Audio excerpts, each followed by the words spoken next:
নমস্কার বন্ধুরা, স্মৃতি ব্লগে সকলকে স্বাগতম। তোমরা সবাই কেমন আছো? আমি তোমাদের আশীর্বাদ ঠাকুরের কৃপায় মোটামুটি আছি, খুব একটা আজকে ভালো নাই।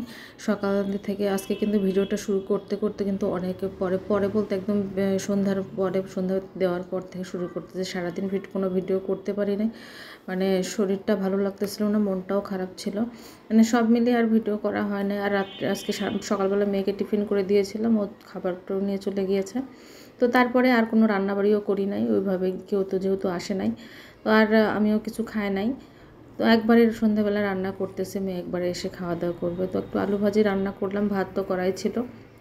তো তোমাদের দাদা আসার সময় যে ডিম নিয়ে আসছে, সেই ডিমগুলোই আর কি পরিষ্কার করতেছি। সবগুলো ডিমগুলো আগে পরিষ্কার করে না রাখলে পরবর্তীতে আবার পরিষ্কার রান্না করার আগে পরিষ্কার করতে ভালো লাগে না, তো একবারে পরিষ্কার করে জল ঝরে তারপরে ফ্রিজে আপনি রেখে দিই। তো যেহেতু সারাদিন কোনো কিছু ভিডিও করা হয় নাই, আমি আসলে সারাদিন শুয়ে বসেই ছিলাম, আর একটু বইও পড়ছিলাম। 8টায় যাওয়ার কথা ছিল, সেটাও যাওয়া হলো না। তো সব মিলিয়ে মনটা অনেক খারাপ লাগতেছিল, নিজের করার মতো কিছুই না এরকম একটা লাগছিল। তো যাই হোক, আর আমার শরীরটাও কেমন লাগছে যেন বমি বমি লাগতেছিল। তো যাই হোক, ডিমটা ধোয়া হয়ে গেল। তারপরে কিন্তু আলু ভাজি দিয়ে সবাই আলু ভাজি একটু আলু সেদ্ধ ছিল, তো তা দিয়ে আর মিষ্টি কুমড়া ভাজি ছিল, সেগুলো সকালে যেগুলো করছিলাম সেটা দিয়ে খাওয়া দাওয়া হয়ে গিয়েছে। তারপরে আমার একটু খাওয়ার পর ভাত একটু কম ছিল, তো আমি আর ভাত রান্না করলাম না, ওদিকে একটু খেয়ে নিলাম। খাওয়ার পর কেমন যেন বমি বমি লাগতেছিলো, তো একটু লেবু জল খাবো আর কি।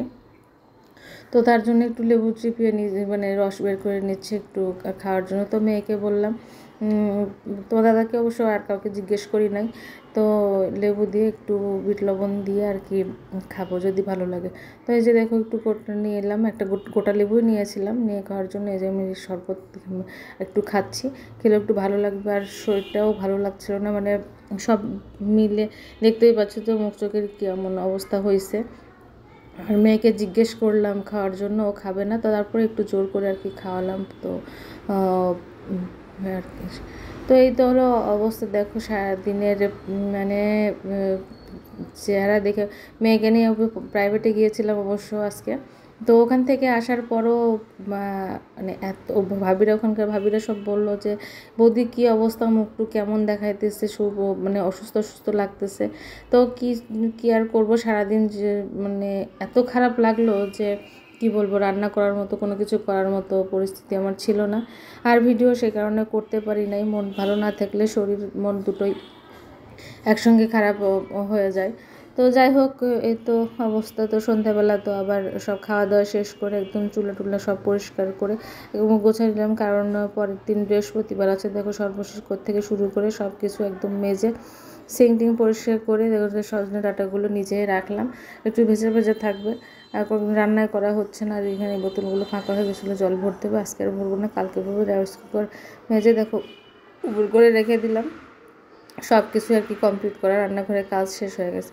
আর দেখো, এই যে আমাদের যে 2টা ঘড়ি ছিল, সেই 2টা ঘড়ি একসঙ্গে নষ্ট হয়ে গিয়েছে, মানে এক একটা টাইম এক একটা বাজে। এখন কিন্তু বাজে প্রায় 10:30 বেজে গিয়েছে, তো এক এক ঘড়ির টাইম এক এক রকম।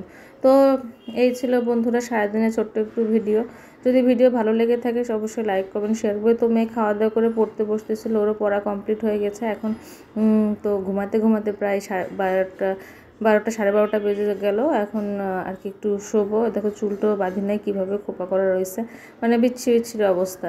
তো খালি কেমন জানি পিপাসা পাচ্ছে। তো ঠিক আছে বন্ধু, সবাই ভালো থেকো, সুস্থ থেকো, টাটা।